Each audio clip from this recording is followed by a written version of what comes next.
So it's still hot as Hades down here in Central Texas, but it is time to get some fall gardening going on. There have been lots of changes since I filmed out here last, and I can't wait to show them all to you. I had started some little broccoli seeds in the house, and now I've got them out here in the ground, and they're growing quite well. They were just absolutely scavenged over by some cabbage loopers, and I got some Captain Jack's dead bug dust, which is a spinosad that is organic, and it does kill cabbage loopers and other caterpillars and leaf eating type worms. And that's the white powder that you can see on there now. I dusted them with that just yesterday. I manually picked off about 4 of the little worms. They look like little green inchworms, and I picked them off and squished them. Too little really to take out to the chickens, so I just squished them. But they love broccoli, and I'm just hoping I can get on top of it and get some brassicas this year. That's the family that broccoli and cabbage and kale and all of those kind of colder weather crops are brassicas. I felt like this might not be enough broccoli, so I did plant direct sowed a few seeds, and they're kind of protected right now, even though it's still so hot and the sun's still so high. The okra up next to it here is going to protect the seedlings a little bit, and I got those going.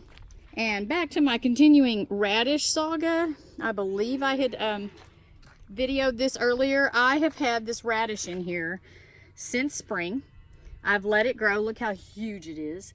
And the only reason I'm leaving it in there is I want seeds. I want this thing to bolt, make a flower head so I can get the seeds, but it refuses to bolt. It just keeps growing a big chunkin' radish. There's 2, 3, or 4 of them in there that I am trying to see if they'll bolt.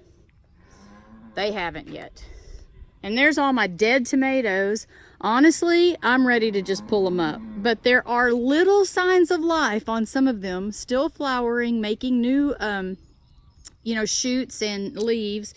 And Ray keeps saying, they might turn the corner. Once the, cooler weather gets here, maybe they'll just take off again. I'm torn. I don't want to go against his experiment, so we're going with it. But boy, I can't wait to get those tomato plants out of here. Next up, the Kajari melons. There's still a few melons hanging on, but look how awful the plant looks. I really am ready to just pull it up, but I don't want to give up on those 6 or 7 melons that are still ripening. I've really enjoyed sharing these with people this year because they are so different, and everyone that I've shared them with is really enjoying the taste of them. But you can tell that the summer has taken its toll on the leaves, and I'll be tearing those out and using these trellises in this fall garden for snow peas and sugar snap peas and shell peas.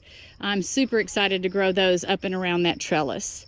My eggplants just took a notion to do well. I'm making new blooms on them, so I'm leaving those in place. I think I can get some fall eggplants out of them.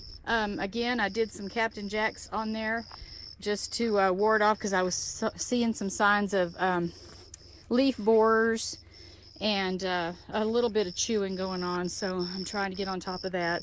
This is my variegated basil that y'all watched me plant last spring from that wonderful nursery there in Waco, and oh my gosh, this is the most fragrant basil. I have made some pestos. I've definitely used them in pasta dishes.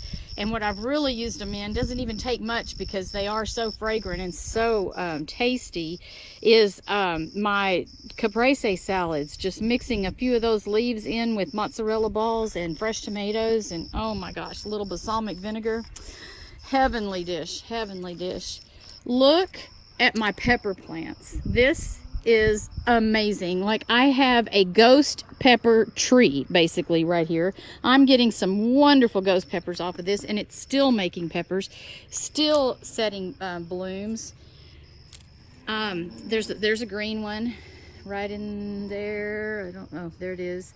And a couple of them that have started to turn, but I like for them to get really good and red before I pick them. So they're not quite ready, but oh my gosh, these ghost peppers are so hot. All I've been doing is dehydrating them And I've saved some whole for plopping in chilies this winter, but I've also been grinding and making powder. That way you can just use a tiny little bit of the powder and you know, you not have to overwhelm the dish with it. But yeah, it is pepper season here in Texas. I've got all kinds of jalapenos just coming up over here. I've been using those for cowboy candy. That's a wonderful recipe available online. It's just a candied jalapeno that you can just pop in your mouth and get that great mix of sweet and hot. And I mean, eat it like candy, absolutely. Ray put some cowboy candy in some burgers the other day, actually buffalo burgers, and it made them so yummy. It was just a little bit of sweetness, but the heat from the jalapenos. And these they were supposed to be a hot jalapeno, but they're actually more medium to us. We like things pretty spicy, and those aren't kill your mouth and you're running for water, but they're pretty darn spicy. I still like to put them in the medium column. I put some more beets in the ground. I've got some golden beets. I've got some turnips in here, and then I put some more shogia beets because I just love those rings.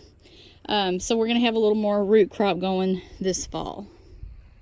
Wonderful pepper production going on over here with my New Mexico peppers, the ones you saw me roast in the SCOBY video, and then some habaneros that are just, oh my gosh, these things are good. They're hot, all right, but I just love that habanero flavor. It just adds such a twist to things.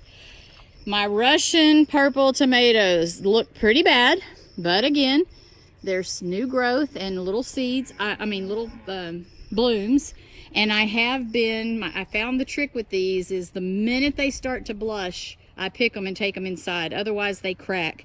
This variety has such a thin skin on it that if you let it stay out here in this heat, it splits open and cracks as it's ripening. So the minute I get any kind of blush to these tomatoes, I'm taking them inside and letting them ripe on the counter. And they've been good. I've been able to add them and use them for, you know, dishes and sandwiches. My zinnias are looking absolutely beautiful. I had the greatest experience the other morning. I was sitting out here on my garden bench and 2 hummingbirds just came. They were 3 feet from me and started working over these zinnias, and I couldn't get my camera going fast enough before they left, but it was beautiful. Their little ruby red throats were shining in the sun up against that dark red pink of the zinnias. What a wonderful moment, a wonderful garden moment. I tore out all the succotash and started some pink beans. That succotash did not work out. I might try it again one year, but that just didn't work for me. So I'm hoping that these pink beans will have time to make pods by winter, by, you know, the first frost. And then here I threw in a few more French breakfast radish seeds, just any little spot you have in your garden. Like that spot right there, that spot's open right there. I need to come up with something to just throw in there. I do want to get some fall flowers for my garden to attract beneficials and just add beauty to it. So I have started a few seeds of some more calendulas, and I'm going to buy some mums. I don't have any mum seeds, but I got these really pretty little salvias at Lowe's yesterday for just $1 each. And then this other bed, these are the beds y'all haven't seen yet. Ray's been really busy. He made me some new raised beds. Oh, I'm sorry, I'm just going all over the place because I'm so excited. This is my carrot bed. I started those seeds and put the burlap on top, and as soon as I started seeing little seedlings come up, I raised the burlap up on this frame up higher to help protect them some, because carrots aren't happy about all this heat. But under the shaded burlap and keeping them nice and moist, I'm growing lots of beautiful carrots. I have yellow ones, purple black ones, white, traditional orange, several different varieties of carrots that I can't wait to juice and roast and eat and crunch on, and just love me some carrots. And then on this end of some bok choy. This is really struggling. I think it's definitely going to need some cooler weather to do well, and of course it's getting eaten too. I need to come dust this, but some bok choy is going to be a nice addition to our fall and early winter diet. These are my amaranth multicolored spinach. These are tasty. This is a great little treat when I'm just out here working. Just come break off a leaf and start munching on it. They should get a little bushier than this, and then I'll start adding them to salads. And again, just munching on them. But this is amaranth, multicolored spinach from Baker Creek Seeds. Okay, next up, this little small bed here is what I'm calling my kimchi bed. Now that I'm into all this fermenting, I am growing some daikon radish and some Napa cabbage. The Napa cabbage is really good in kimchi. Right now it's just seedlings, so I have the burlap on top. And this is just plain old bolt of burlap that I bought at Joann Fabrics. And I got it pretty cheap because anytime you're in Joann Fabrics, just pull up your phone, Google search Joann coupons, and you get 40% off an item. So I just go in, buy this burlap, show them that, and I get it for 40% off. And I just drape it across there and water right through it. Then, as you know, I peek ever so often, and as soon as the seedlings start coming up, just like on the carrots, then I remove the burlap, and I've got my little seedlings underneath. And with these poles that Ray have on the sides, this one's missing its other one, but it's going to get one. I'll be able to, you know, put a frame on top just like with the carrots and shade it a little bit until we start getting the cooler weather. And at the request of my daughter Melanie to grow some pumpkins for eating and for decoration, I do have some pumpkins in the ground. These are, oh, I forget the variety. Did I write it on there? I forget the actual name of the variety, but they are a medium pumpkin. They are a 6 to 8 pound pumpkin. Not the little tiny ones, not the ones that are showstoppers that grow so big you have to have a tractor to come take them out. These are just going to be medium decorating and eating pumpkins. Then we have the spinach. These were some I started in the house. I just put these in the ground today. Little tiny spinach plants that this is called Galilee spinach. That's right, this variety is Galilee spinach.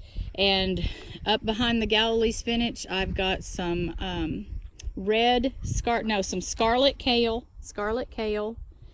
And I'm just planting red cabbage. These mounds here, I'm going to keep about 6 red cabbage plants because I want to make sauerkraut with some red cabbage. And then down here, first time ever, I'm growing some kohlrabi. I went with Delicacy White from Baker Creek. I haven't ever grown kohlrabi before. I've only eaten it once or twice, but they say it's just really good in slaws.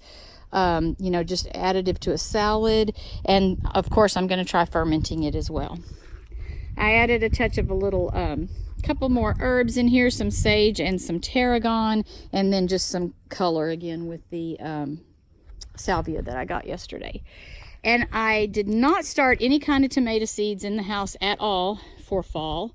I thought about it, but I just didn't. So when I was at Lowe's yesterday, they had a few tomato starts, and I just grabbed 4 of them. I've not ever started tomatoes late summer to have fall tomatoes. Anytime I've ever had fall tomatoes before, I just like what Ray said, those plants might perk up. If I had some plants that made it all through the summer and started making tomatoes again in the fall, that was the only way I ever got fall tomatoes. But I'm going to give this a try this year. So I did these just like I showed y'all in an earlier video from earlier this year. I broke an egg down in the bottom of the hole. I did mix in some Trifecta Plus in with the dirt. I broke all of the leaves, all the stems and leaves off the bottom and planted them pretty deep. They're down in there a good 6 to 8 inches. And then I'll let them grow up on this cattle panel trellis in this one bed. And I planted marigold seeds all around.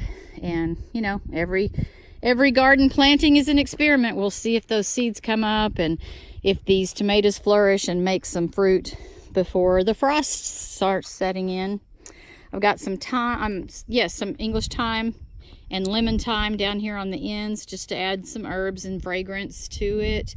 And then that bed right there, since I get a little bit of shade from this tree, as you can see, this whole side of the garden here is shaded. It's like 10 o'clock in the morning right now, almost 10, and it's not started getting the sun over here yet. That might not be good for these tomatoes. We'll experiment that out as well. But I think it might really be good for my lettuces.